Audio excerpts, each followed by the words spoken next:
ஒரு ஊரில் ஒருத்தர் இருந்தான். ஒரு நாள் காலையில் எழுந்திரிச்சான். ஒரு 10 ரூபாய் எடுத்து சட்டை பையில் வச்சுக்கிட்டான். கடை தெருவுக்கு புறப்பட்டான். காய்கறி வாங்குறதுக்காக அவன் போகிறான். காய்கறி சந்தைக்கு போய் சேர்ந்தான். கத்திரிக்காய் 4 கிலோ கொடுங்கன்னா கொடுத்தாங்க. காசு கொடுக்கறதுக்காக சட்டை பையில் கையை விட்டான். பணத்தை காணும். 10 ரூபாயை சட்டை பையில் வச்சுக்கிட்டு தான் வந்தான். அது இப்போ அங்கே இல்லை. வழியில் எங்கேயும் அது விழுந்துட்டு போல்ருக்கு. அல்லது யாராவது திருடர்கள் தெரியாமல் அதை எடுத்துக்கிட்டு போட்டாங்களா என்னன்னு தெரியல. எப்படியோ 10 ரூபாயை அவன் இழந்துட்டான். கையில் காசு இல்லை.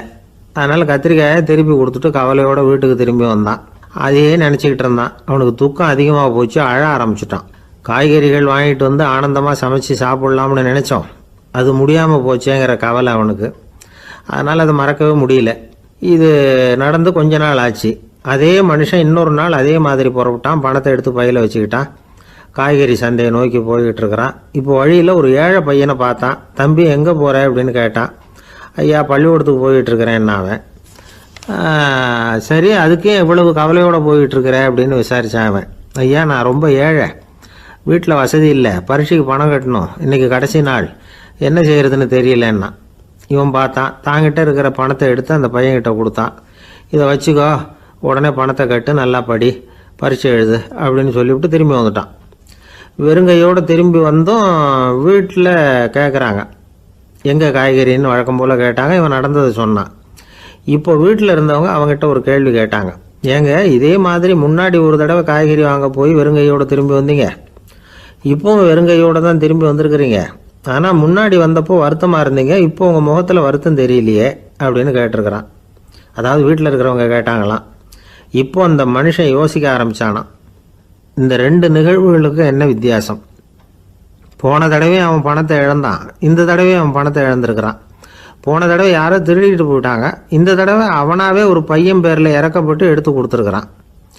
அன்னைக்கு பணம் போயிட்டுதேன்னு வருத்தமாக இருந்தது, இன்றைக்கி பணம் போனாலும் மனசுக்கு மகிழ்ச்சியாக இருக்குது, நிறைவாக இருக்குது. கொஞ்சம் யோசிச்சு பாருங்கள். பணத்தை இழந்தது மகிழ்ச்சிக்கோ வருத்தத்துக்கோ காரணமாக இருக்க முடியாது. அப்படின்னா வேறு எது காரணம்? அன்றைக்கு பணத்தை இழந்துட்டேன்னு அழுதான், இன்றைக்கு பணத்தை இழந்தாலும் மகிழ்ச்சியாக இருக்கிறான். ஆகவே மகிழ்ச்சிக்கும் துக்கத்துக்கும் இழப்பு காரணம் அல்ல, இழப்பு பற்றிய நம்முடைய அறிவு தான் காரணம் அப்படிங்கிறது பெரியவர்களுடைய கருத்து. எந்த பொருளும் நமக்கு கவலையை உண்டு பண்ணுறதில்ல, அந்த பொருள் பேரில் நாம் வைக்கிற பற்று தான் கவலையை உண்டு பண்ணுது. பொருள்கள் நம்ம விட்டுட்டு போயிட்டா நாம் அழுதுகிட்டு இருக்கிறோம், நாமே அதுகளை விட்டுட்டு வந்துட்டா மகிழ்ச்சியாக இருக்கிறோம். இந்த உண்மையை புரிஞ்சுக்கிட்டு நம்முடைய வாழ்க்கையை நல்ல விதமாக அமைச்சிக்கணும். ஒரு ஆள் அழுதுகிட்டு இருந்தான். ஏன்டா அழுகுறேன்னு கேட்குறார் ஒருத்தர். இழக்கிறதுக்கு எதுவும் இல்லை அதனால் அழறேன்னா. என்னடா சொல்கிறேன்னார். கிட்ட வாங்க சொல்கிறேன்னா.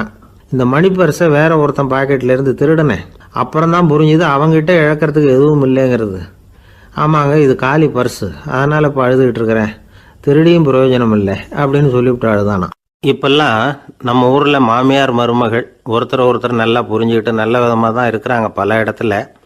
அதனால் நான் இப்போ சொல்ல போகிற கதையை கேட்டுவிட்டு இந்த காலத்தில் அவ்வளவு மோசமாக யார் சார் நடந்துக்கிறாங்க அப்படின்னு கேட்டு யாரும் சண்டைக்கு வரக்கூடாது. இன்னொரு உண்மையையும் சொல்லிவிடுறேன். அதாவது இந்த கதையை நமக்கு எழுதி அனுப்பி இருக்கிறதே கொஞ்ச நாளில் மருமகளாகவும் அதுக்கப்புறம் கொஞ்ச காலத்தில் மாமியாராகவும் ஆக போகிற ஒரு நேயர் தான். சரி இந்த கதைக்கு வருவோம். அதாவது ஒரு சின்ன குடும்பம், அந்த வீட்டில் மாமியார் ஆட்சி, அவங்க வச்சது தான் சட்டம். பிள்ளையாண்டான் எப்படின்னா அம்மா சொல்கிறதையும் கேட்டுக்குவான், மனைவி சொல்கிறதையும் கேட்டுக்குவான், நமக்கு என்னத்துக்கு வம்புங்கிற டைப்பு. மருமகள் பேரில் குறை கண்டுபிடிக்கிறதுலேயே அந்த மாமியாருக்கு ஒரு சுவாரஸ்யம். சின்ன சின்ன விஷயத்துலாம் குத்தம் கண்டுபிடிச்சிக்கிட்டே இருக்கிறாங்க. பொதுவாக எல்லாரும் எப்படின்னா ஏதாவது ஒரு காரணத்துக்காக சண்டை போட்டுக்கிட்டு இருப்பாங்க. அந்த அம்மா எப்படின்னா ஏதாவது ஒரு சண்டையை போடுறதுக்காக காரணத்தை தேடிக்கிட்டு இருப்பாங்க. அப்படி ஒரு மனசு. அந்த மருமக பொண்ணு பாவம் பயந்து பயந்து ஒவ்வொரு காரியமும் செஞ்சுக்கிட்டு வந்தது. இப்படியே பல வருஷம் ஓடி போட்டுது. அந்த மாமியாருக்கும் ரொம்ப வயசாகிட்டுது. இருந்தாலும் அந்த பழைய சுபாவம் மட்டும் மாறவே இல்லை. திடீர்னு ஒரு நாள் பக்கவாதம் வந்து அந்த அம்மாவுக்கு ஒரு பக்கம் கை கால் இழுத்துக்கிட்டுது. வாய் சுத்தமாக பேச முடியாமல் போயிட்டுது. சத்தம் மட்டும் வரும். ஒரு பக்கத்து கை காலை அசைக்க முடியும், பேசுகிறதெல்லாம் கையால் தான், அதாவது கை சைகையால். இப்படிப்பட்ட நிலைமையில் கூட அந்த பொண்ணு தண்ணியோ பாலோ இவங்க எதிரில் கொண்டாந்து வச்சா அதை வேணும்னே தட்டி விட்டுட்டு ஒம்பு வளர்க்குறது. அதுக்கப்புறம் அந்த பொண்ணு தரையை சுத்தப்படுத்தும்ல, அதை பார்த்து ரசிக்கிறது. இருந்தாலும் அந்த பொண்ணு இதையெல்லாம் பெருசுப்படுத்தாமல் ரொம்ப பொறுமையாக தான் இருந்தது. ஒரு நாள் வீட்டில் வச்சுருந்த பாலை பூனை குடிச்சிட்டு போயிட்டுது. வயசான காலத்தில் இந்த அம்மா பால் இல்லாமல் கஷ்டப்படுவாங்களே அப்படின்னு நினச்சி பக்கத்து வீட்டில் போய் கொஞ்சம் பால் வாங்கிட்டு வந்து காய்ச்சி மாமியார் முன்னாடி கொண்டாந்து வச்சுது அந்த பொண்ணு. வழக்கம் போல் அந்த அம்மா பாலை தட்டி விட்டுட்டாங்க. இதை அந்த மருமக பொண்ணு கவனிச்சுட்டுது. இவ்வளவு நாள் பொறுமையாக இருந்த இந்த மருமகளுக்கு இன்னைக்கு இதை பார்த்து தான் அசாத்திய கோபம் வந்துட்டுது. கதவுக்கு பக்கத்தில் சாத்தி வச்சிருந்த உலக்கையை எடுத்து மாமியார் தலையில் போட அது குறி தவறி கழுத்தில் பட அந்த அம்மா கழுத்தை பிடிச்சிக்கிட்டு ஊன்னு கத்த இந்த பொண்ணு ஒன்றும் அலட்டிக்காமல் உலக்கையை எடுத்து மறுபடியும் கதவு பக்கம் சாத்தி வச்சுட்டு அது பாட்டுக்கு நடந்து போயிட்டுது. இருந்தாலும் மனசுக்குள்ளே லேசாக ஒரு பயம். கணவன் வீட்டுக்கு வந்ததும் என்ன விஷயம்னு கேட்டால் எப்படி சமாளிக்கிறது. அன்னைக்குன்னு பார்த்து ரொம்ப நேரம் கழித்து வீடு வந்து சேர்ந்தான் கணவன். உடனே அந்த அம்மா புகார் பண்ண ஆரம்பிச்சுட்டுது. பேச்சு தான் வராத, அதனால் ஒரு பக்கத்து கையால் சைகை காட்டுது. கதவுக்கு பக்கத்தில் இருந்த உலக்க பக்கமாக கையை நீட்டி காட்டி அப்படியே அந்த கையை தன் கழுத்துக்கு பின்பக்கமாக சுற்றி காட்டி நாக்கை வெளியில் நீட்டி நடந்த விஷயத்தை புரிய வைக்கிறதுக்கு முயற்சி பண்ணுது. இவனுக்கு ஒன்றும் புரியல. என்ன சொல்கிறாங்க அம்மா அப்படின்னு மனைவிகிட்ட கேட்குறான். அதுக்கு அந்த பொண்ணு ரொம்ப புத்திசாலித்தனமா, என்னங்க உங்கள் அம்மா சொல்கிறது உங்களுக்கு இன்னும் புரியலையா? அவங்க உங்களை பார்த்து என்ன சொல்கிறாங்கன்னா, ஏண்டா உலக்க மாதிரி நிற்கிற, சாக போகிற எனக்கு சங்கிலி எதுக்கு, என் கழுத்தில் கிடக்கிற இந்த சங்கிலியை கழட்டி என் மருமக கழுத்தில் போடுறா அப்படின்னு சொல்கிறாங்க அப்படின்னு தான். ஓ அப்படியா விஷயம்னு சொல்லி அம்மா கழுத்தில் இருந்த சங்கிலியை எடுத்து மனைவி கழுத்தில் போட்டுட்டு, அம்மா உன் விருப்பப்படியே போட்டாச்சு, இனிமேலாவது நிம்மதியாக படுத்து தூங்கு அப்படின்னு சொல்லிவிட்டு உள்ளே போயிட்டான். பார்த்தீங்களா கதையை? அதனால தான் மாமியார்கள் சைகை காட்டுறதுன்னா கூட இனிமேல் ஜாக்கிரதையாக இருக்கணும். இந்த உலகத்தில் உண்மையாகவே வேதாந்தம் பேசுகிறவங்களும் உண்டு, உள்ளுக்குள்ளே வேற மாதிரி இருந்துக்கிட்டு வெளியில் வேதாந்தம் பேசுகிறவங்களும் உண்டு. ஒரு ஆள் இருந்தார். அவரும் ஒரு கடை வச்சு வியாபாரம் பண்ணிக்கிட்டு இருந்தார். மகா கஞ்சன், யாருக்கும் எந்த உதவியும் செய்ய மாட்டார். எச்சில் கையென்ன ஈர கையை கூட உதற மாட்டார். அப்படிப்பட்ட மனுஷன். அந்த ஊருக்கு ஒரு முனிவர் வந்துக்கிட்டு இருந்தார். வருஷத்துக்கு ஒரு தடவை வருவார். ஒரு நாள் 2 நாள் இருப்பார், அப்புறம் போயிடுவார். அந்த முனிவர் வர்றப்போலாம் இந்த ஆள் எழுந்திரிச்சு ஓடி போய் அவரை வரவேற்பான். ரொம்ப பெரிய வேதாந்தி மாதிரி அவர்கிட்ட பேசிக்கிட்டு இருப்பான்.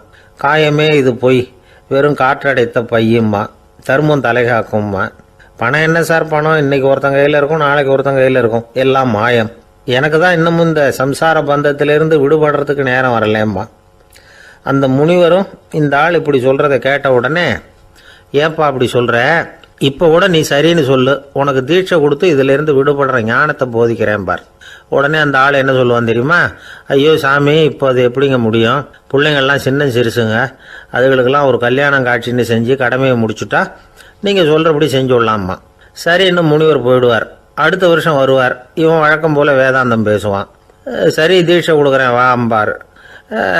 பேரம்பேத்தியை பார்க்கணும், கோர்ட்டில் கேஸ் ஒன்று இருக்குது, அது முடியணும் அப்படின்னு தயங்க ஆரம்பிச்சிருவான். எல்லாம் சொல்லுவான், ஆனால் குடிக்கிறதுக்கு தண்ணி கூட கொடுக்க மாட்டான். ரொம்ப வருஷம் கழித்து மறுபடியும் ஒரு நாள் அந்த ஊருக்கு முனிவர் வந்தார். இவன் கடைக்கு வந்தார். அப்புறம் அங்கே கல்லாவில் நம்ம ஆள் இல்லை, அவன் புள்ள தான் உட்காந்துருக்கிறான். அப்பாவை போலவே புள்ளையும் எழுந்திரிச்சு ஓடியாந்து முனிவரை வரவேற்றான். அப்பா எங்கன்னு விசாரிச்சார் முனிவர். ஐயோ அதை ஏன் கேட்குறீங்க சாமி, உங்ககிட்ட தீட்சை வாங்கி இந்த சம்சார பந்தத்திலேருந்து விடுதலை பெறணும்னு சொல்லிக்கிட்டே இருப்பார், அது நிறைவேறாமலே போய் சேர்ந்துட்டார். போன மாதம் ஒரு நாள் திடீர்னு நெஞ்சு வலிக்குதுன்னார், அவ்வளோதான் போட்டுன்னு போயிட்டார் அப்படின்னு புலம்புனான் பையன். இதை கேட்டதும் முனிவர் சிரிச்சாரான். அவன் எங்கடா போவான், உன் அப்பா எங்கேயும் போகல, இதோ வாழை ஆட்டிக்கிட்டு உன் காலடியிலே இருந்துக்கிட்டு இருக்கான் பார் அப்படின்னு சொல்லி அங்கே நின்றுக்கிட்டு இருந்த ஒரு நாயை சுட்டி காட்டினாரான். என்ன சாமி சொல்கிறீங்க அப்படின்னு ஆச்சரியமாக கேட்டிருக்கான் பையன். உடனே முனிவர் அந்த நாயோட தலையில் ஒரு தட்டு தட்டி பேசுகிறா அப்படின்னாரான். உடனே அந்த நாய் வேதாந்தம் பேச ஆரம்பிச்சுட்டு தான். காயமே இது போய் வெறும் காற்றடைத்த பை அப்படின்னு தான். முனிவர் சொன்னார், அடே இப்போவும் ஒன்றும் கெட்டு போகல, நீ விரும்புனா சொல்லு, உனக்கு தீட்சை கொடுத்து என் பின்னாடியே அழைச்சிட்டு போயிடுறேன், அங்கே அழைச்சிட்டு போய் உனக்கு ஞானத்தை போதிக்கிறேன், வர்றியா அப்படின்னு கேட்டிருக்கார். உடனே அந்த நாய் சொல்லிச்சான், ஐயோ அதை ஏன் கேட்குறீங்க சாமி, நான் உண்ணாமல் தின்னாமல் ஏராளமான சொத்து சேர்த்து வச்சுட்டேன், என் பிள்ளைங்க அதோட பெருமை தெரியாமல் ராத்திரி நேரம்லாம் கதவை திறந்து போட்டுட்டு தூங்கிடுவாங்க, அதனால் இப்படி நாயாக பிறந்து ராத்திரி பகலாக சுற்றி சுற்றி காவல் காத்துக்கிட்டு கிடக்கிறேன், இப்போ எப்படி சாமி வர முடியும் அப்படின்னு கேட்டுதான். அறியாமையிலேயே சுகம் கண்டு இப்படி இருக்கிற ஆளுங்களுக்கு எப்படி விடுதலை கிடைக்கும், எப்போ விடுதலை கிடைக்கும் அப்படின்னு கேட்குறார் தசாவதானி, திருக்குறள் பேர் ராமையா. அவர் கேட்குறது நியாயம் தானே. இந்த காலத்து பையன் ஒருத்தன் அப்பா கிட்ட சொன்னான், அப்பா இன்றைக்கி நான் ரூபா மிச்சப்படுத்தி விட்டேன் அப்படின்னு நானும். அப்படியா, என்னடா பண்ணேன்னு கேட்டிருக்கார் அப்பா. டவுன் பஸ்ஸில் ஏறாமல் அது பின்னாடியே ஓடியாந்தேன், ரூபா மிச்சம்தானே அப்படின்றான். அட பாவி, ஒரு ஆட்டோ பின்னாடி ஓடியாந்துருந்தா 10 ரூபா மிச்சமாயிருக்குமே, வேஸ்ட் பண்ணிட்டியே அப்படின்னாராம் அந்த அப்பா. ஒரு கடற்கரை ஓரம், அங்கே ஒரு சின்ன கிராமம். அந்த கிராமத்தில் ஒரு சின்ன பள்ளிக்கூடம். கடற்கரை ஓரத்தில் உள்ள ஒரு விடுதியில் ஓய்வுக்காக ஒருத்தர் வந்து தங்கியிருக்கிறார். பள்ளிக்கூடத்தில் ஏதோ விழா நடக்கிறது மாதிரி தெரிஞ்சுது. உடனே அவர் அந்த பக்கமாக வந்தார். இங்கே என்ன நடக்குதுன்னு விசாரித்தார். பள்ளி ஆண்டு விழா நடக்குதுன்னாங்க. உடனே போனார். கண்காட்சி ஒன்று வச்சுருந்தாங்க. உள்ளே போய் பார்த்தார். பள்ளிக்கூடத்தில் படிக்கிற மாணவர்களே சொந்தமாக தயார் பண்ண பொருள்களை காட்சிக்கு வச்சுருக்கிறாங்க. அந்த ஊர் மக்கள்லாம் அதை கூட்டம் கூட்டமாக போய் பார்த்துக்கிட்டு இருக்கிறாங்க. இவரும் ஆர்வமாக அதையெல்லாம் பார்த்துக்கிட்டே போகிறார். ஒரு இடத்துல ஒரு சின்ன ரயில் செஞ்சு வச்சுருந்தாங்க, மாணவர்களே தயார் பண்ணது. மின்சாரத்தால் அது ஓடுறது மாதிரி பண்ணி வச்சுருந்தாங்க. அதில் ஒரு சின்ன பொத்தான் இருக்கும், அது அமுக்குனா ரயில் ஓடும், சுற்றி சுற்றி வரும். மாணவர்கள் எதிரில் நின்று அதுக்கு விளக்கம் கொடுத்துக்கிட்டு இருக்கிறாங்க. இவர் அதை கவனித்தார். ரயில் ஓடுறத பார்த்தார். அங்கே நின்றுக்கிட்டு இருந்த மாணவர்கள்கிட்ட விளையாட்டாக கேட்டார், ஏப்பா இந்த ரயில் எதனால் ஓடுது அப்படின்னு கேட்டார் இவர்.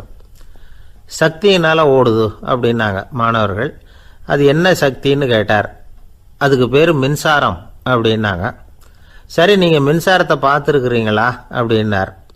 நாங்கள் பார்த்தது இல்லைங்க, ஆனால் இதை செய்யறதுக்கு எங்களுக்கு உதவி பண்ண ஆசிரியர் ஒரு பட்டதாரி, ஒரு கால் அவர் பார்த்துருக்கலாம் அப்படின்னாங்க. அவர் எங்கே இருக்காருன்னு கேட்டார். இதோ அழைச்சிட்டு வர்றோம்னு ஓடினாங்க. அவரை அழைச்சிட்டு வந்தாங்க. அவர்கிட்ட ஒரு பெரியவர் கேட்டார், மின்சாரத்தை நீங்கள் பார்த்துருக்குறீங்களா அப்படின்னு. மின்சாரத்தை பார்க்குறதாவது நான் பார்த்ததே இல்லை. நான் பார்த்தது அது செயல்படுற விதத்தை தான். அது விளக்கை வந்து எரிய வைக்குது, ரயிலை ஓட வைக்குது, இது மாதிரி எத்தனையோ எந்திரங்களை வந்து செயல்பட வைக்குது. ஆனால் உண்மையிலேயே அது என்னன்னு எனக்கு தெரியாது. ஒருவேளை இந்த பள்ளிக்கூடத்து தலைமை ஆசிரியருக்கு தெரிஞ்சிருக்கலாம், ஏன்னா அவர் ஒரு மேல்நிலை பட்டதாரி அப்படின்னாராம் அவர். சரின்னு போய் தலைமை ஆசிரியரை கூப்பிட்டுக்கிட்டு வந்தாங்க. அவர்கிட்டையும் இதே கேள்வி கேட்டாராம் அவர். மன்னிக்கணும், இந்த கேள்வி இதுவரைக்கும் யாரும் என்கிட்ட கேட்டதில்லை. சக்தியை யாரும் பார்க்க முடியாது, ஆனால் அது செயல்படும் விதத்தை தான் பார்க்க முடியும் அப்படின்னாராம் அவர். இப்போ இதுவரைக்கும் கேட்டுக்கிட்டு இருந்த பெரியவர் சிரித்தார். சிரிச்சுட்டு சொன்னாராம், சரி அதுக்காக ஒன்றும் கவலைப்படாதீங்க, என்னுடைய பெயர் தாமஸ் ஆல்வா எடிசன் அப்படின்னாராம். இதை கேட்டதும் அங்கே இருந்தவங்களுக்கெல்லாம் அதிர்ச்சி, ஆச்சரியம். என்னது, நீங்கள் தானா எடிசன்?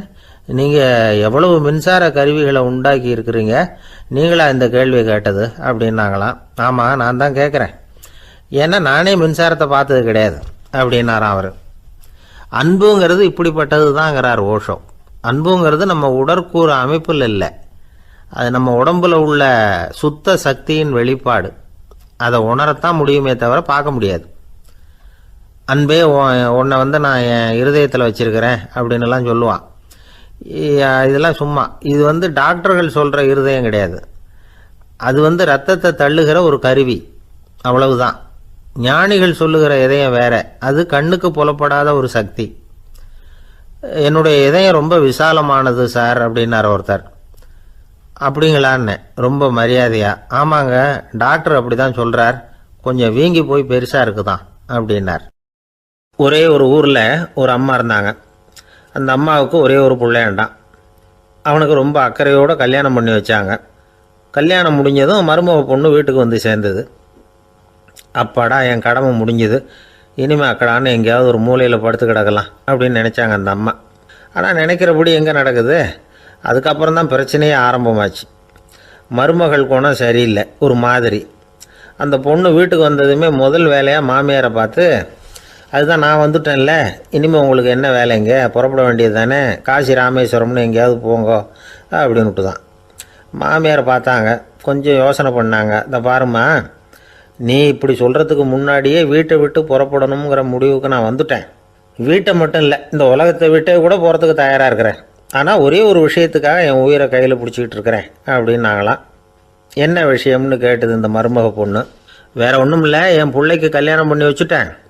ஒரு பேர புள்ள பிறந்து அதை என் கண்ணால் பார்த்துட்டேன்னா நான் எங்கே வேணும்னாலும் போகிறதுக்கு தயாராக இருக்கிறேன் அப்படின்னாங்களாம் அந்த மாமியார். மாமியார் இப்படி சொல்கிறதுலேயும் நியாயம் இருக்கிறதாக பட்டுது அந்த பொண்ணுக்கு. சரி, அப்படியே இருந்து பார்த்துட்டு போகலாம் அப்படின்னு அனுமதி கொடுத்தது. கொஞ்ச காலத்தில் ஒரு பேரன் பிறந்தான்.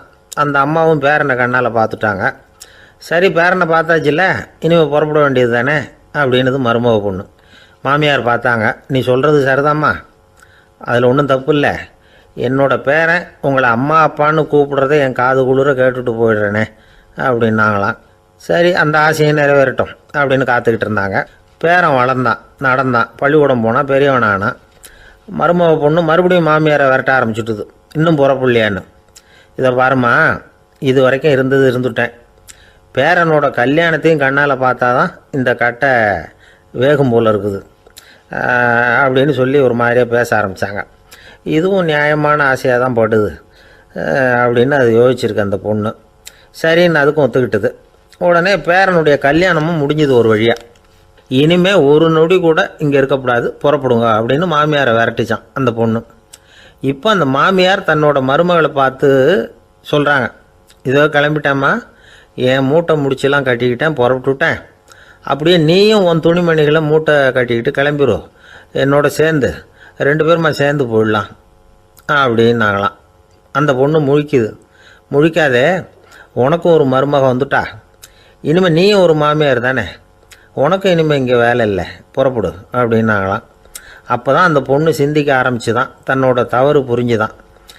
இந்த தகவலை கேட்டுக்கிட்டு இருக்கிற மருமகள்லாம் இதை பற்றி கொஞ்சம் யோசித்து பார்க்கணுங்கிறதுக்காகத்தான் இதை சொல்கிறோம் மாமியார்கள் சார்பாக. கொஞ்ச நாளைக்கு முன்னாடி ஒரு பொண்ணை பார்த்து பேசுகிற சந்தர்ப்பம் கிடைச்சிது ஒரு கல்யாண வீட்டில். அந்த பொண்ணு சொல்லிச்சு, சார் எனக்கு கல்யாணம் ஆகி 15 வருஷம் ஆகுது, நான் மாமியார்கிட்ட சண்டை போட்டதே இல்லை அப்படின்னு ரொம்ப அடக்கமாக சொல்லிச்சு. அது எப்படிம்மா சாத்தியமாச்சுன்னு கேட்டோம். எனக்கு கல்யாணம் ஆகி 15 வருஷம்தான் ஆச்சு, ஆனால் என் மாமியார் செத்து போய் 20 வருஷத்துக்கு மேலே ஆயிட்டுது அப்படின்னுது. லோகமானிய பாலகங்காதர திலகர் இருந்தார்ல, அவருக்கு 15 வயசுலேயே கல்யாணம் நடந்துதான். மனைவி பேர் தபிபாய். ரொம்ப பெரிய குடும்பத்து பொண்ணு, நல்ல குணம். அவங்க குடும்பம் நடத்திக்கிட்டு இருக்கிறாங்க. அந்த காலத்தில் திருடர்கள் பயம் அதிகம். இந்த காலத்தில் மட்டும் என்னன்னு கேட்குறீங்களா? நீங்கள் கேட்குறது நியாயம்தான். இருந்தாலும் இந்த காலத்து திருடனுக்கும் அந்த காலத்து திருடனுக்கும் ஒரு முக்கியமான வித்தியாசம் உண்டு. அதாவது அந்த காலத்து திருடன்லாம் நியாயம் அநியாயம் பார்க்குறது உண்டு, இந்த காலத்தில் அப்படி பார்க்குறது இல்லை. அந்த காலத்தில் திருட வர்றவங்கள்ட்ட கூட ஒரு தார்மீக உணர்வு உண்டாம். அதாவது அப்போ உள்ள கொள்ளைக்காரங்க எதை களவாடினாலும் சரி, அரிசியை மட்டும் களவாடுறது இல்லையா, அப்படி ஒரு கொள்கை. அதனால் பாருங்கள், அந்த காலத்து பெண்கள் நகை நட்டுகளை பத்திரமா வைக்கணும்னா பெட்டியில் வைக்கிறது இல்லை, அரிசி பானையில் போட்டு வச்சு விடுறது. இப்போல்லாம் பேங்க்கில் சேஃப்டி லாக்கர்னு இருக்குல்ல, அது மாதிரி அந்த காலத்தில் சேஃப்டி லாக்கருங்கிறது அரிசி பானை. இந்த வளையல், மூக்குத்தி, தோடு இப்படி எதுவாக இருந்தாலும் அதில் போட்டு பத்திரமா வச்சுருவாங்க. திருடன் அரிசி பானை பக்கம் போகிறதில்ல. ஏன்னா சாப்பிட்ற விஷயத்தில் கை வைக்கக்கூடாது, அது பாவம் அப்படின்னு அவன் நினைக்கிறான். திலகரோட மனைவி தபிபாயும் அதே மாதிரி தன்னுடைய ஆபரணங்களை ஒரு அரிசி பானைக்குள்ளே போட்டு மூடி வச்சுருந்தாங்களாம். இப்படி இருந்தப்போ ஒரு நாள் ஒரு பிச்சைக்கார பொண்ணு வீடு வீடாக பிச்சை கேட்டுக்கிட்டே வந்திருக்குது. திலகர் வீட்டுக்கும் தர்மம் போடுங்க தாயே அப்படின்னு தான் அந்த பொண்ணு. அந்த அம்மா தபிபாய் காதில் இது விழுந்திருக்கு. உடனே கை நிறைய அரிசி அள்ளிக்கிட்டு போட்டிருக்கு. பாத்திரத்தில் அரிசியை போட்டதுக்கு அப்புறம் தான் தெரியுது, பளிச்சுன்னு கண்ணில் படுது. அதாவது அந்த அம்மாவோட வைர மூக்குத்தி ஒன்று அரிசியோடு சேர்ந்து அந்த பிச்சைக்கார பொண்ணு பாத்திரத்தில் போய் விழுந்துட்டுது. இந்த அம்மாவுக்கு மனசுக்குள்ளே குழப்பம், என்ன இப்படி ஆகிட்டுதே, மூக்குத்தி போயிட்டுதே, பிச்சை பாத்திரத்துலேருந்து அதை எப்படி எடுக்கிறது அப்படின்னு தயக்கம். வாயை திறந்து அதை கேட்குறதுக்கும் கூச்சம். திண்ணையில் உட்காந்துருந்த திலகர் இவ்வளவையும் பார்த்துக்கிட்டு இருக்கிறார். மனைவியின் மனசுக்குள்ளே நடக்கிற மௌன போராட்டத்தை அவர் நல்லா புரிஞ்சுக்கிட்டாராம். மனைவியை பார்த்து சொன்னாராம், தபிபாய், இது தெய்வ சம்மதம், அவளுக்கு சேர வேண்டிய மூக்குத்தி அவகிட்ட போயிட்டுது, பிச்சை பாத்திரத்தில் விழுந்த மூக்குத்தியை எடுக்க வேணாம் அப்படின்னாராம். சரின்னு சொல்லிவிட்டு மேற்கொண்டு எதுவும் சொல்லாமல் அந்த அம்மா வீட்டுக்குள்ளே போயிட்டாங்களாம். இந்த காலத்துலலாம் அது மாதிரி நடக்குமா? வெறும் அரிசியை போட்டுவிட்டு விவகாரம் பண்ணிகிட்டு இருக்க மாட்டோமா? ஒரு பெரிய மனுஷன் வீட்டுக்கு ஒரு பிச்சைக்காரன் வந்தான். ஐயா, நாங்கள் பிச்சைக்காரங்கள்லாம் சேர்ந்து ஒரு சங்கம் வச்சுருக்குறோம், அதுக்கு நிதி சேர்க்குறோம், அதுக்கு ஒரு 100 ரூபா கொடுத்தீங்கன்னா எங்களுக்கு பெரிய உதவியாக இருக்கும் அப்படின்னானா. அதெல்லாம் ஒன்றும் கொடுக்க முடியாது போ அப்படின்னாரான் அவர். அப்படின்னா ஒரு 50 ரூபாயாவது கொடுங்களேன் அப்படின்ட்டுருக்கான். அதுவும் முடியாதுன்னு சொல்லிவிட்டார். 25 ரூபா அப்படின்ட்டுருக்கான். எதுவும் முடியாது அப்படின்னாரான். சரிங்க, இவ்வளவு பெரிய வீட்டுக்கு வந்துட்டு வெறுங்கையோடு திரும்புறது நல்லா இருக்காது, அதனால சும்மா ஒரு ரூபா மட்டுமாவது கொடுங்க அப்படின்ட்டுருக்கான் அவன். ஒரு பைசா கூட என்கிட்ட கிடையாது அப்படின்னு விட்டாரான் இவர். அப்படின்னா நீங்கள் ஒரு காரியம் பண்ணுங்களேன் அப்படின்னு அவன். என்ன செய்யணும் அப்படின்ட்டுருக்கார். எங்கள் சங்கத்தில் நீங்களும் ஒரு மெம்பராக சேர்ந்துருங்க அப்படின்னானா.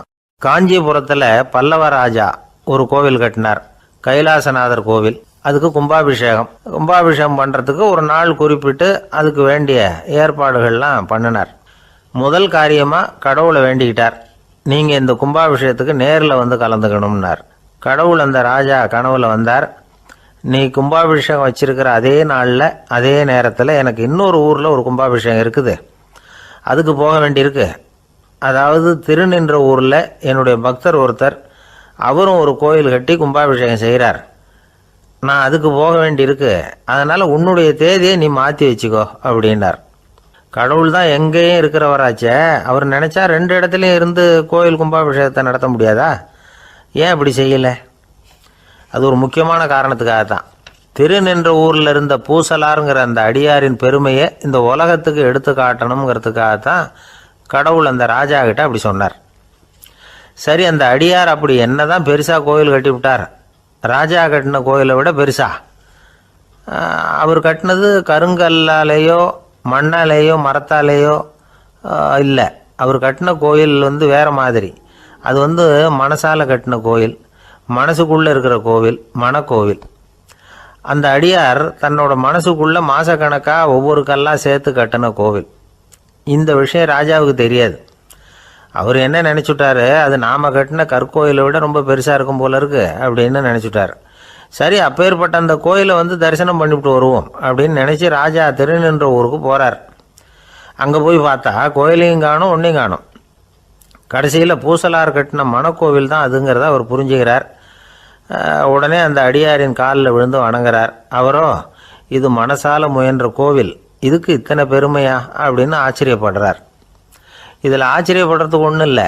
ஆண்டவன் விரும்புறது அகபக்தியையே தவிர புற தோற்றங்களே அல்ல. இதை நாம் புரிஞ்சுக்கிட்டோம்னா நமக்குள்ள எந்த வேறுபாடுகளும் வர்றதுக்கு வழியே இல்லை. இன்னொரு ராஜா இருந்தார். அவர் ஆண்டவனுக்கு படைக்கிறதுக்காக ஒரு தார் நல்ல செவ்வாழை பழமாக எடுத்துக்கிட்டு போகணும்னு நினச்சார். அதனால் நாளே அதை வாங்கிட்டு வர சொன்னார் வேலைக்காரங்கிட்ட. வேலைக்காரன் போனால் கடைத்தெருவில் ஒரு தார் பழம் வாங்கினான். வர்ற வழியில் அவன் குடிசை.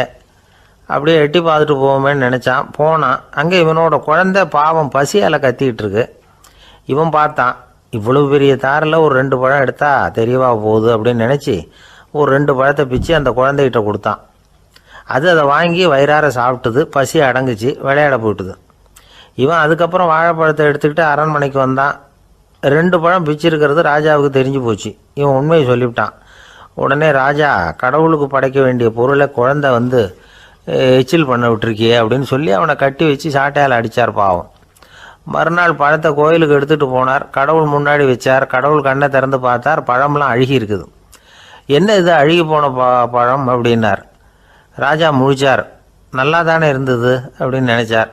அப்போ கடவுள் அந்த ராஜா கிட்ட சொன்னாராம், இதை பார்ப்பா, இந்த தாரில் 2 பழம் தான் நல்ல பழம், அந்த 2 பழங்களையும் நேற்றுக்கே நான் சாப்பிட்டுட்டேன் அப்படின்னாராம்.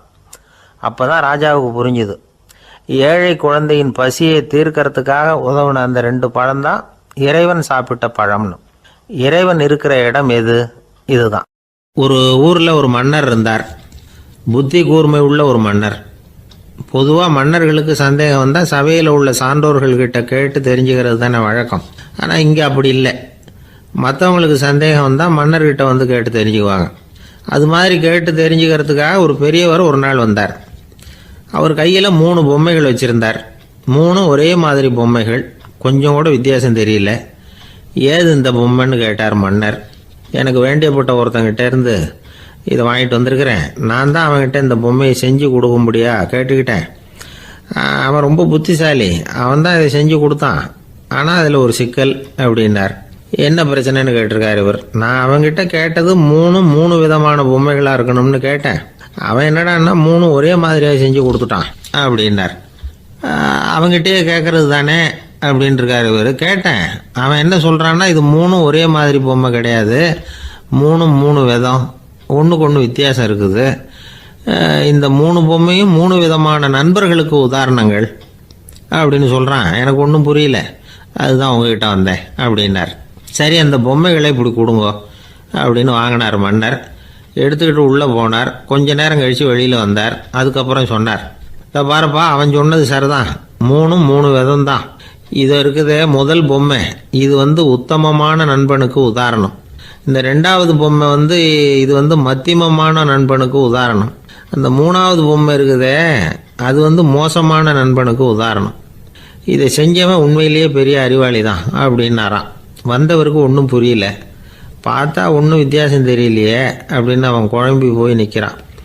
இப்போது அந்த மன்னர் விளக்கம் கொடுக்குறார். அந்த 3 பொம்மையையும் எடுத்து முன்னாடி வச்சார். ஒரு மெல்லிய கம்பியை கையில் எடுத்தார்.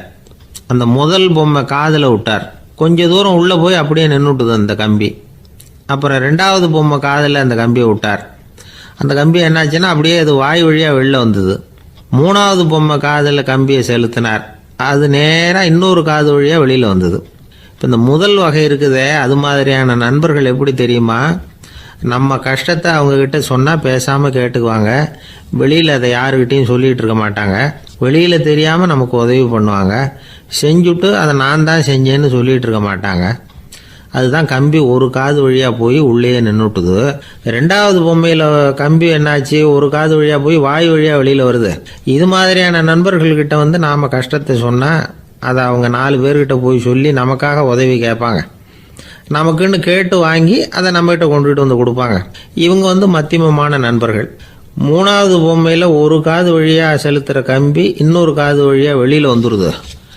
இது மாதிரியான நண்பர்கள்கிட்ட நம்ம கஷ்டத்தை சொன்னால் அவங்க காது கொடுத்து கேட்கறது மாதிரி நடிப்பாங்க. அப்படியே இன்னொரு காது வழியாக அதை வெளில விட்டுருவாங்க. அதை பற்றி கவலைப்பட மாட்டாங்க. இதுதான் இந்த பொம்மைகளுக்குள்ளே இருக்கிற வித்தியாசம் அப்படின்னு விளக்கம் கொடுத்தாராம் மன்னர். படிக்கிற பிள்ளைங்கள்லேயும் இது மாதிரி 3 வகை உண்டு.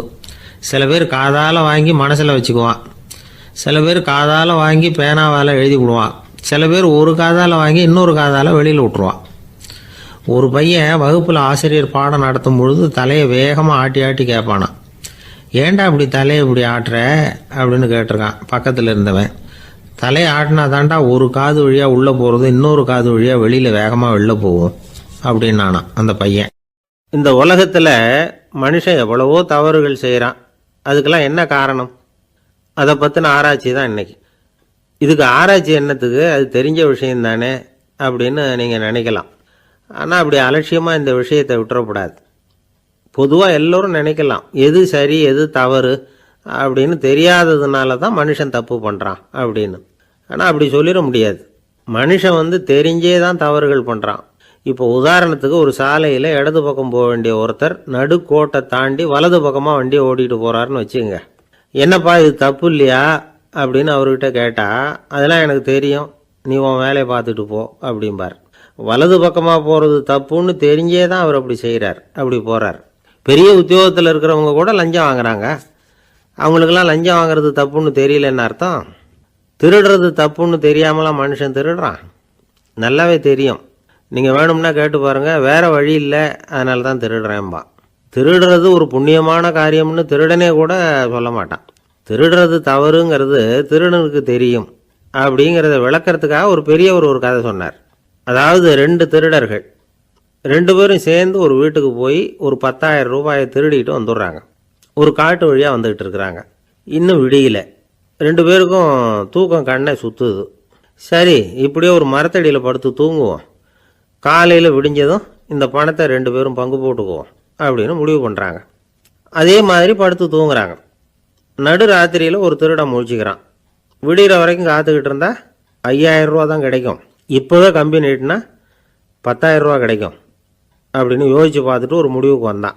மெதுவாக அந்த 10,000த்தையும் சுருட்டிக்கிட்டு அடுத்தவனுக்கு தெரியாமல் ஓடி போயிட்டான். விடியுது. அடுத்தவன் எழுந்திரிச்சு பார்க்குறான். பணத்தையும் காணலை, பாகஸ்தனையும் காணலை. இந்த திருடன் அந்த திருடனை திட்டுறான். திருட்டு பய, அயோக்கிய பய, இப்படி அநியாயமாக கிளப்பிட்டு போட்டானே அப்படிங்கிறான். இதுலேருந்து என்ன தெரியுது? தெரியாமல் எடுத்துக்கிட்டு போகிறது திருட்டு, அயோக்கியத்தனம், அநியாயம் அப்படிங்கிறது இவனுக்கு தெரிஞ்சிருக்குது. அதனால தான் அடுத்தவனை பார்த்து இப்படி திட்டுறான். அதனால் தெரியாததுனால மனுஷன் தவறு பண்ணுறான்னு சொல்கிறது சரியில்லை. அப்படின்னா மனுஷன் பண்ணுற தவறுகளுக்கு உண்மையான காரணம் தான் என்ன? இதே சந்தேகம் அர்ஜுனனுக்கும் வந்துதான். அதனால தான் அவன் பகவானை பார்த்து கேட்குறான், மனுஷன் தன் விருப்பத்துக்கு விரோதமாக ஏதோ ஒரு சக்தியினால பலாத்காரமாக இழுக்கப்பட்டது மாதிரி பாவம் பண்ணுறானே, அந்த சக்தி என்ன அப்படின்னு கேட்குறான். இதுக்கு பகவான் பதில் சொல்கிறார், காமமும் குரோதமும் தான் அந்த சக்திகள், அதாவது ஆசையும் சினமும். இது ரெண்டும் உன்னுடைய எதிரிகள் அப்படிங்கிறத புரிஞ்சுக்கோ அப்படிங்கிறார். இன்னமும் நுணுக்கமாக பார்த்தா காமத்தினுடைய மறு உருவங்கள் தான் குரோதமும் லோபமும். ஆசை நிறைவேறலைன்னா குரோதம், அதாவது கோபம். ஆசை நிறைவேறிட்டதுன்னா லோபம், அதாவது பேராசை. பாவத்தை கண்ட்ரோல் பண்ணணும்னா அதுக்கு மெயின் சுவிட்ச் எது அப்படிங்கிறது இப்போ தான் தெரியுது. அதுக்கு மனுஷன் தெரிஞ்சே தான் தவறு பண்ணுறான் அப்படின்னு பேசிக்கிட்டோமே. அதுக்கு ஒரு உதாரணம், ஒரு ஆள் ஹோட்டலில் சாப்பிட போனான், சாப்பிட்டு முடித்தான், எழுந்திரிச்சு முதலாளிகிட்ட பில்லை கொடுத்தான், காசை கொடுக்கல. முதலாளி பணம் கொடுன்னு கேட்டார். இவன் என்கிட்ட பணம் இல்லைன்னா. முதலாளி கொஞ்சம் கூட அலட்டிக்கல, உள்ளே இருந்து ஒரு ஆளை கூப்பிட்டார். இவனை கூப்பிட்டுட்டு போய் இட்லி மாவு ஆட்ட சொல்லுன்னார். இவனும் கவலைப்படாமல் உள்ளே போயிட்டான். அப்போது அழைச்சிட்டு போகிற ஆள் கேட்குறான், ஏன் சார் சாப்பிட்றதுக்கு முன்னாடி காசு இல்லைங்கிறது உங்களுக்கு தெரியாதா அப்படின்னு கேட்குறான். தெரியும், காசு இல்லைங்கிறதும் தெரியும், காசு இல்லாமல் சாப்பிட்டா மாவாட்டணுங்கிறதும் தெரியும் அப்படின்னா அந்த ஆள். அப்படின்னா நீங்கள் உங்கள் வீட்லேயே சாப்பிட்ருக்கலாமே அப்படின்னு கேட்குறான் அவன். அதுக்கு இவர் சொல்கிறாரு, அது எப்படி, அங்கே சாப்பிட்டாலும் நான் இதே வேலையை தானே செய்ய வேண்டியிருக்கும் அப்படின்னாராம். ஒரு ஊரில் ஒரு பெரிய செல்வந்தர் இருந்தார். பணத்துக்கு பஞ்சம் இல்லை. அதனால் இந்த உலகத்தில் முடியாத காரியம் எதுவும் இல்லைன்னு நினச்சார். பணம் இருந்தாலும் அந்த நினப்பு தானாக வந்துடும். அதனால் இவரும் அப்படி நினச்சதில் ஒன்றும் தப்பு இல்லை. அந்த ஊருக்கு குருநானக் ஒரு தடவை வந்தார். அவருக்கு இந்த செல்வந்தர் ரொம்ப பிரமாதமாக ஒரு வரவேற்பு கொடுத்தார். ஊர் எல்லையிலேயே எங்கள் வீட்டுக்கு விருந்து சாப்பிட்டுட்டு போகணும்னு கேட்டுக்கிட்டார். அவரும் சரின்னு ஒத்துக்கிட்டார். உடனே தன்னுடைய பங்களாவில் ஒரு பெரிய விருந்துக்கு ஏற்பாடு பண்ணார்.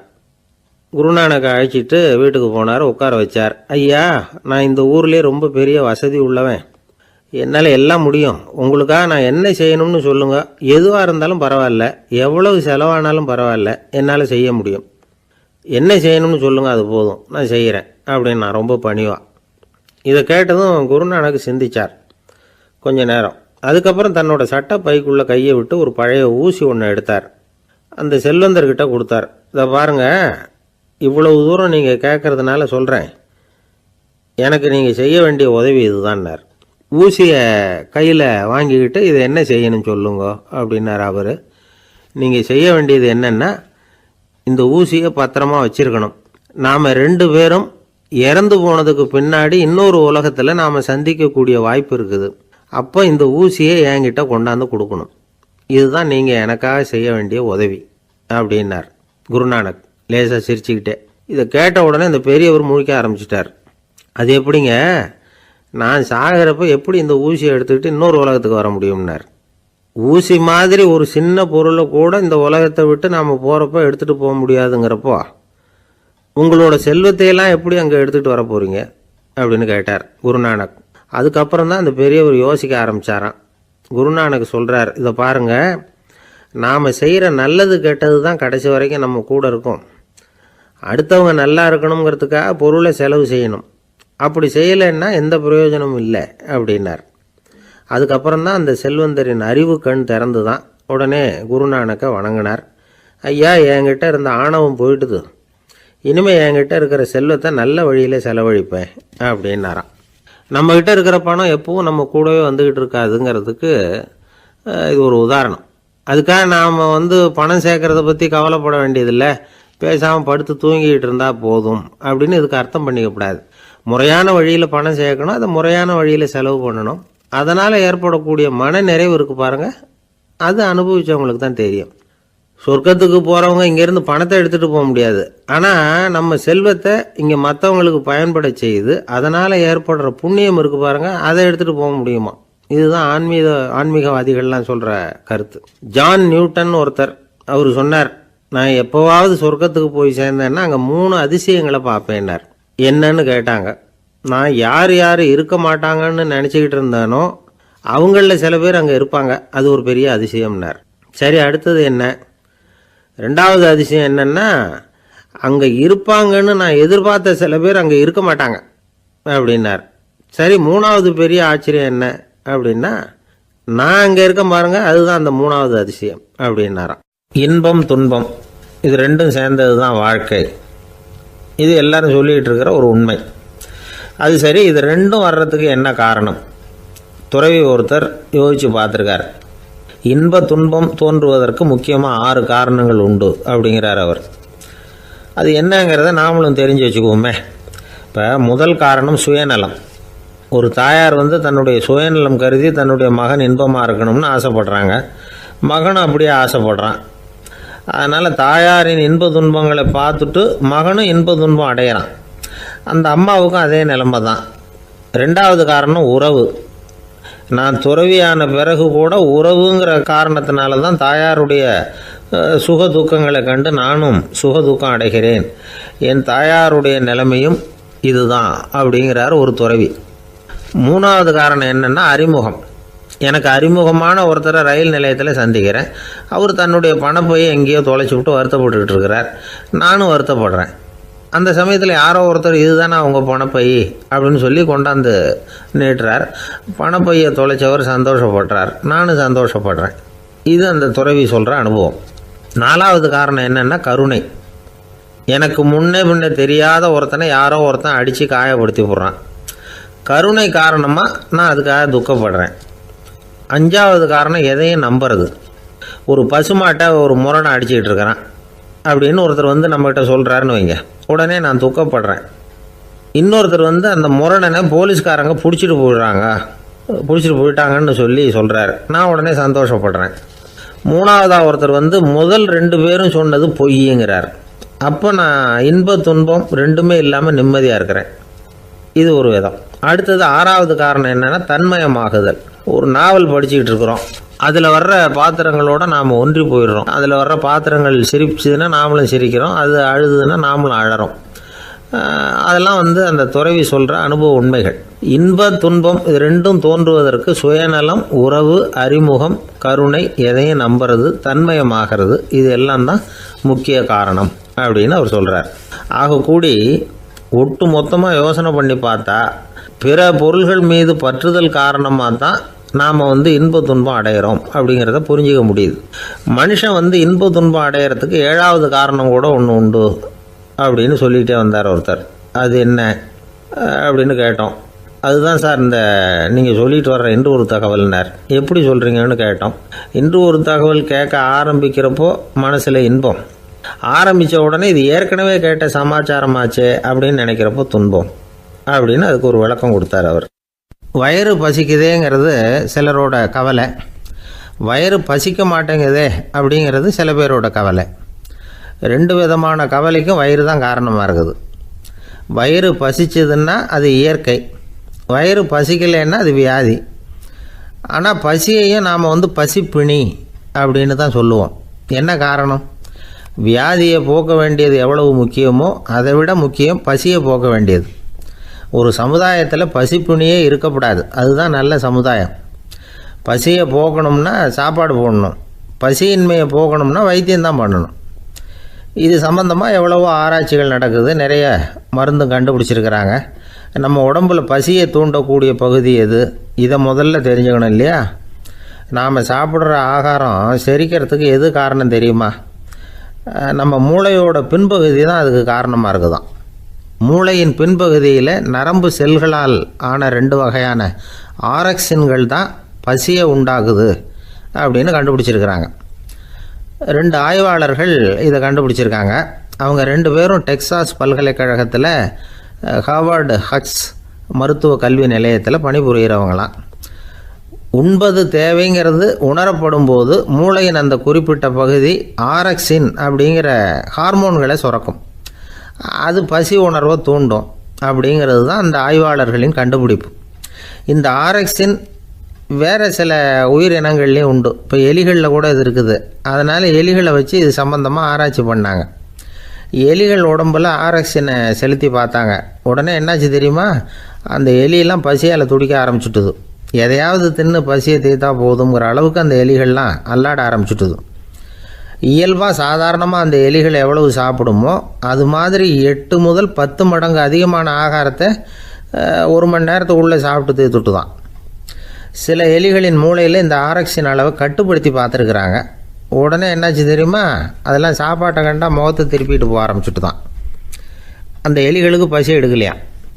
இந்த ஆராய்ச்சியின் அடிப்படையில் பசியை எடுக்காமல் இருக்கிற மனிதர்களுக்கும் பசியை தூண்ட முடியும் அப்படின்னு சொல்லி ஆராய்ச்சியாளர்கள் தெரிவிச்சிருக்கிறாங்க. ஆக ஆரக்சின் தான் பசிக்கு காரணம்ங்கிறது தெரிஞ்சு போச்சு. சரி, இந்த ஆரக்சின் அப்படின்னா என்ன? அது ஒரு கிரேக்க சொல். அதுக்கு பசின்னு அர்த்தம். நம்ம ஆளுங்களுக்கெல்லாம் பசியை தூண்டுறதுக்கு மருந்து தேவையில்லை, பசியை குறைக்கிறதுக்கு தான் மருந்து தேவை. ஒரு அம்மா டாக்டரை தேடி வந்தாங்களாம். டாக்டர், எங்கள் வீட்டுக்காரருக்கு திடீர்னு அகோர பசி, நிறைய சமைச்சு போடுறேன், அவ்வளவையும் சாப்பிட்டுட்டு கீழே கிடக்கிற குப்பை கூலங்களையும் எடுத்து சாப்பிட ஆரம்பிச்சுட்றார், என்னன்னு கவனித்து பாருங்கள் அப்படின்னாங்களாம். எவ்வளவு நாளாக அப்படி இருக்குதுன்னு கேட்டிருக்காரு டாக்டர். 1 வாரமாக அப்படி இருக்குதுன்னாங்களாம். இவ்வளவு நாளாக ஏன் சும்மா இருந்தீங்க, ஆரம்பத்திலே இங்கே அழைச்சிட்டு வர வேண்டியது தானே அப்படின்னாரான் டாக்டர். அது ஒன்றும் இல்லை டாக்டர், வீடு பூரா சுத்தமாகட்டுமேன்னு பார்த்துக்கிட்டு இருந்தேன் அப்படின்னாங்களாம் அந்த அம்மா. ஒரு மாணவனை பார்த்தேன், என்ன தம்பி படிப்புலாம் எப்படி இருக்குது அப்படின்னு விசாரித்தேன். அவன் ரொம்ப அழுத்துக்கிட்டான். நான் நல்லா தான் சார் படிக்கிறேன், இருந்தாலும் புத்தியில் சரியாக ஏற மாட்டேங்குது சார் அப்படின்னா. சரி, இவனும் நம்ம ரகம்தான் அப்படின்னு சொல்லி முடிவு பண்ணிட்டோம். கல்வி கற்கக்கூடிய ஒரு மாணவன் சம்பந்தப்படுற புத்திகள் பல வகை. அதை பற்றி ஒரு பெரியவர் விளக்கி இருக்கிறார். மிருத்து புத்தின்னு ஒன்று இருக்குதான். மிருத்துன்னா மண். மண்ணால் செவுறு கட்டுறோம்ல, மண் சுவரில் ஆணி அடிக்கிறதும் சுலபம், அதை பிடுங்கி எடுக்கிறதும் சுலபம். அது மாதிரி சில பேர் குரு சொல்லி கொடுக்குறத சுலபமாக கேட்டு தெரிஞ்சு வச்சுக்குவாங்க, கொஞ்ச நேரத்தில் சுலபமாக மறந்தும் போயிடுவாங்க. இது மிருத்து புத்தின்னு பேர், மண் புத்தி. தாரு புத்தின்னு ஒன்று உண்டான். தாருன்னா மரம். அதில் பச்சை மரத்தில் ஆணி அடிக்கிறது சுலபம், ஆனால் அதை எடுக்கிறது கஷ்டம். அது மாதிரி ஆசிரியர்கிட்டேருந்து கேட்டதை கவனமாக மனசில் பதிய வச்சுக்கிட்டு அதை மறக்காமல் இருக்கிறது தாரு புத்தி. பட்டை மரமாக இருந்தால் அதில் ஆணி அடிக்கிறதும் கஷ்டம், அடிக்கிற ஆணியும் சீக்கிரம் நழுவிடும். அது மாதிரி கேட்குற விஷயம் மனசில் பதியறதும் கஷ்டம், அப்படியே பதிஞ்சாலும் அது நீடிச்சு இருக்கிறதும் கஷ்டம், கொஞ்ச காலத்தில் மறந்துடும். இன்னொரு வகை புத்தி ஒன்று உண்டு, அதுக்கு பேர் சிலா புத்தின்னு பேர். சிலான்னா கல். ஒரு கருங்கல்லில் 4 துளையை போட்டு ஒரு துளையில் உளியை வச்சு அடித்தா மற்ற துளை வழியாகவும் பிளந்து கல் 2 ஆகிடும். அது மாதிரி சந்தியான இடங்களில் குறிப்பாக ஒரு பொருளை சொன்னால் அதை வச்சுக்கிட்டு மற்றதையும் தெரிஞ்சுக்கிறது, அது சிலா புத்தின்னு பேர். வேணு புத்தின்னா என்ன தெரியுமா? வேணுன்னா மூங்கில். மூங்கில் கணுவில் ஒரு பக்கம் உளியை வச்சு அடித்தா 2 பக்கமும் பிளந்துடும். அது மாதிரி ஒரு செய்தியை கேட்டுக்கிட்டு இருக்கிறப்பவே அதோட முன்பின் தொடர்களையும் தெரிஞ்சுக்கணும், அது வேணு புத்தி. தைல புத்தின்னு ஒன்று உண்டு. தைலம்ங்கிறது எண்ணெய்.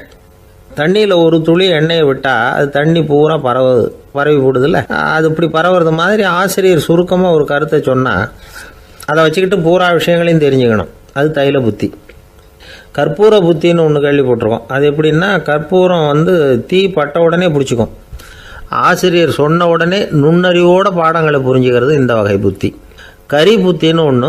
அது எப்படின்னா, கரியில் நெருப்பை வச்சு விசிறிய பிறகு அதுக்கப்புறம் அது கறி நெருப்பாகும். அது மாதிரி காலம்பரை சாயந்தர வேலைகளில் ஆசிரியர் பாடம் சொல்லி கொடுப்பார், அதை கொண்டு புரிஞ்சுக்கிறது இந்த வகை. கதலித்தண்டு புத்தின்னு ஒன்று சொல்லுவாங்க. கதலிங்கிறது வாழை மரம். வாழைத்தண்டில் தீ வைக்கிறது எவ்வளவு சிரமமோ அவ்வளவு சிரமத்தோடு கல்வி கற்கிறது கதலித்தண்டு புத்தி. இதை தவிர இன்னும் சில வகையான மாணவர்களை கூட அடையாளம் காட்டுறாங்க. ஆசிரியர் சொன்னதில் நல்லதை மட்டும் எடுத்துக்கிறவன் அன்னம். ஆசிரியர் கிடைச்ச இடத்துல பாடத்தை கேட்டுக்கிட்டு பிறகு தனியாக உட்காந்து சிந்திக்கிறவன் பசு. பசுமாடு அப்படி தானே, புல் கண்ட இடத்துல மேயும், அதுக்கப்புறம் நிதானமாக அசை போட்டுக்கும். ஆசிரியர் சொன்னதை தவிர வேறு எதையும் சொல்ல முடியாதவன் கிளி. பல இடங்களில் பாடங்கள் கேட்டு கடைசியில் ஒன்றும் புரியாமல் போகிறவன் ஆடு. ஆடு ஒரு செடியில் வயிறார மேயாது, ஒரே செடியில் இக்கரைக்கு அக்கறை பச்சைன்னா அங்கேயும் இங்கேயும் அலைஞ்சிக்கிட்டே இருக்கும். சில பேருக்கு எருமைன்னு பேர். எருமை எப்படின்னா குளத்து நீரை கலக்கி தான் குடிக்கும். அது மாதிரி ஆசிரியர் மனசை நோக செய்து பயில்கிற மாணவர்கள்லாம் இந்த ரகம். இவ்வளவுலாம் இருந்தாலும் இந்த காலத்து மாணவர்கள்லாம் ஒரு தனி ரகம். ஒரு ஆசிரியர் வகுப்பில் பாடம் நடத்திக்கிட்டு இருந்தார். இலக்கண வகுப்பு. இறந்த காலம், நிகழ்காலம், எதிர்காலம், past tense, present tense, future tense, இதை பற்றிலாம் பாடம் நடத்துகிறார். எல்லாம் சொல்லி கொடுத்துட்டு இப்போ நான் ஒரு வாக்கியம் சொல்லுவேன், அது என்ன காலம் அப்படிங்கிறத நீங்கள் சொல்லணும்னார் ஆசிரியர். சரி, நாங்கள் மாணவர்கள்லாம் நான் நாளைக்கும் பாடம் நடத்தப் போகிறேன். இது என்ன காலம் அப்படின்னு கேட்டார் ஆசிரியர். அதாவது நான் நாளைக்கும் பாடம் நடத்தப் போகிறேன், இந்த வாக்கியம் என்ன காலம்னு கேட்டார். ஒரு பையன் மெதுவாக எழுந்திரிச்சு சொன்னான், இது எங்கே போதாத காலம் சார் அப்படின்னு சொல்லிவிட்டு உட்காந்துட்டானா. ஒருத்தர் ஓடி வந்தார், இன்னொருத்தரை பார்த்து, சார் உங்கள் சைக்கிளை ஒரு நாள் இரவல் கொடுங்களேன், பக்கத்து ஊருக்கு போயிட்டு வர வேண்டியிருக்கு அப்படின்னார். இவர் சைக்கிளை கொடுத்து பத்திரமா கொண்டுட்டு போங்கன்னார். சார் இதை பத்திரமா கொண்டு போகிறேன், கவலையே வேணாம், ஏன்னா இது உங்களோட சைக்கிள் அப்படின்னு நான் நினைக்கல, என்னோட சைக்கிளாக நினைக்கிறேன் அப்படின்னார். அதுக்கப்புறம் தான் இவருக்கு உண்மையாகவே பயம் வந்துட்டுது. ஏன்னா அவர் சொன்னது மாதிரி அதை தன்னோட சைக்கிளாகவே நினச்சி தள்ளிட்டு போட்டால் என்ன பண்ணுறது? எதை நம்முடையதாக நினைக்கணுங்கிறதுக்கு ஒரு வரையறை இருக்குது. சில பேர் ஆஃபீஸையே வீடாக நினச்சி விடுறது உண்டு. அப்படிப்பட்டவங்க கூட வீட்டை ஆஃபீஸாக நினைக்கிறதில்ல.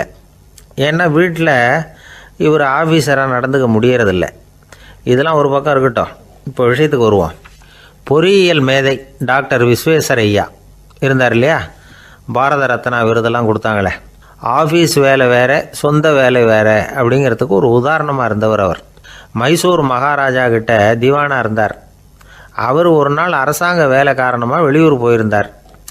ஹாசன்கிற ஊருக்கு பக்கத்தில் ஒரு பயண மாளிகை, அங்கே தங்கிவிட்டார். ராத்திரி அங்கே தங்கி இருந்துட்டு விடிஞ்சதும் ஊருக்கு திரும்புறதாக திட்டம். ராத்திரி தூங்கிறதுக்கு ரொம்ப நேரம் ஆகிட்டுது.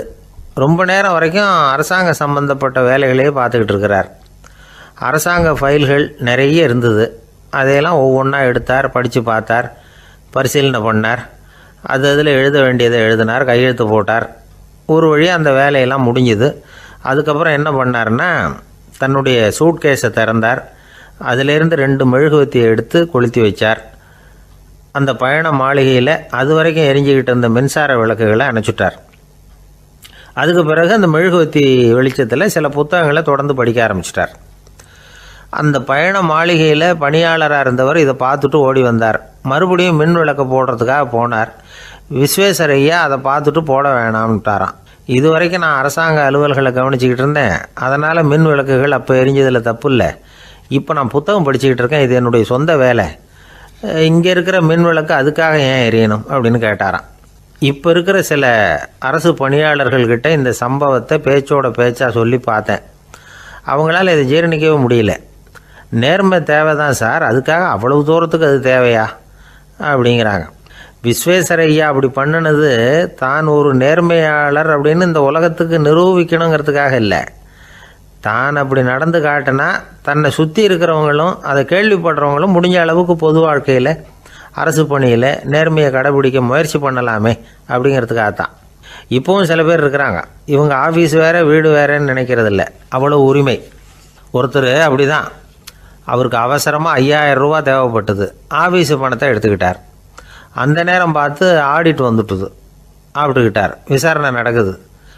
அவர் சொல்கிறார், சார் நான் நேரம் காலம் பார்க்காம ஆஃபீஸில் வேலை செய்வேன், ஏன்னா அதை என்னோடய ஆஃபீஸாக நினைக்கிறேன். அவசரத்துக்கு அந்த பணத்தை எடுத்தேன், மறுபடியும் வச்சுடலாம்னு தான் இருந்தேன், அதுக்குள்ளே இப்படி ஆகிட்டுது. நீங்கள் என்ன நினச்சாலும் சரி, நான் ஆஃபீஸ் வேறு வீடு வேறு அப்படின்னு நினைக்கிறதில்ல, அது என்னோட சுபாவம் அப்படின்னார். விசாரணை பண்ணவர் தீர்ப்பு வழங்கினார். உங்கள் சுபாவத்துக்கு மதிப்பு கொடுத்து நானும் தீர்ப்பு வழங்குறேன். நீங்கள் கொஞ்ச நாள் ஜெயிலில் இருந்துட்டு வாங்க, அது உங்களுக்கு கஷ்டமாக இருக்காதுன்னு நினைக்கிறேன். ஏன்னா அங்கே போனாலும் நீங்கள் உங்கள் சுபாவப்படி வீடு வேறு ஜெயில் வேறேன்னு நினைக்க மாட்டீங்க அப்படின்னாராம். ஒரு நாள் ஒரு நண்பரை சந்தித்தேன்.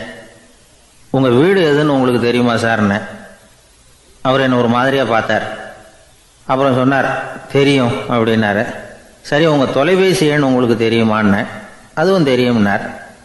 உங்கள் மனைவி மக்கள் யார் யாருன்னு உங்களுக்கு தெரியுமான்னு கேட்டேன். என்ன ஒரு மாதிரியாக பார்த்தார். அப்புறம் சொன்னார், அதுவும் தெரியும் சார் அப்படின்னார். சரி, நீங்கள் யாருன்னு உங்களுக்கு தெரியுமான்னு கேட்டேன். இப்போ தான் அவர் முழிக்க ஆரம்பித்தார். அவர் மட்டும் அப்படி இல்லை, நாம் எல்லாருமே அப்படி தான். எதிரில் நிற்கிறது யாருங்கிறது தெரியும், நாம் யாருன்னு நமக்கு தெரியாது. உண்மையிலேயே நாம் யார்? இந்த கேள்விக்கான பதிலை தான் வாழ்க்கை பூரா நாம் தேடிட்டு இருக்கிறோம். புத்தர் என்ன சொல்கிறாரு தெரியுமா? நீங்கள் கடவுளை பற்றி கவலைப்பட தேவையில்லை, உங்களை பற்றின கவலை உங்களுக்கு இருந்தால் போதும் அப்படிங்கிறார். நான் யார், எனக்கு ஏன் இந்த கவலை அப்படின்னு உங்களை நீங்களே கேட்டுக்குங்க அப்படிங்கிறார். நாம் ஏன் கடவுளை படைத்தோம்? அது ஒரு நழுவல் முயற்சியாம். அதாவது தன்னிடமிருந்து தானே தப்பிக்கிற ஒரு முயற்சியாம். இப்படி தான் அதை சொல்கிறாங்க அறிஞர்கள்லாம். மக்கள் பொய்யான பிரச்சனைகளில் ஆர்வமாக இருக்கிறாங்க. அதுக்கு தீர்வு காணவும் முயற்சி பண்ணுறாங்க. கடவுளை பற்றி விவாதிக்க எல்லாருக்கும் விருப்பம்.